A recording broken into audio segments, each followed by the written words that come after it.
माझ्या मते मी बघितलेली दुर्गा ही माझी आई आहे, जी आता हयात नाही आहे.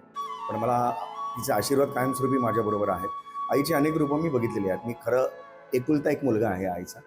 पण आईने फार खंबीरपणे आई नोकरी करायची माझी. कोर्टामध्ये हायकोर्टात नोकरी करायची ती. आणि फार लांबून प्रवास करून तिने गाडा चालवलं होतं घराचा. मला आठवतं की आम्ही राहायचो दहिसरला आणि तिचं कोर्ट ठाण्याला होतं. आणि हे मी सांगतोय ते 30-40 वर्षांपूर्वीची गोष्ट सांगतोय.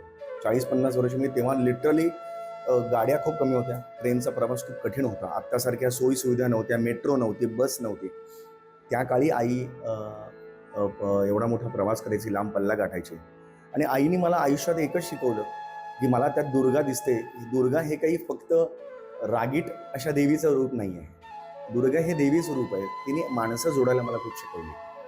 आईचे एवढे मित्र आणि मी एवढे मैत्रिणी, एवढा मोठमोठे ग्रुप असायचे, की ती जिथे जायची ना, तिकडचं ते ग्रुपची मेंबर हे व्हायची. आता ती लायब्ररीत असायची.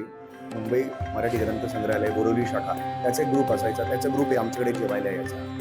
बँकेत जायचे, तर बँकेत जाताना सुद्धा एवढे ओळखीचे झालेले होते. जाताना ती सगळ्यांना कांदेपोहे करून घेऊन जा, वडे करून घेऊन जा. तर मी तिच्याकडून एक फार मोठी गोष्ट एक शिकलो, की ज्यांच्या घराच्या बाहेर चपलांसाठी एक असतो, ती सगळ्यात श्रीमंत माणसं असतात.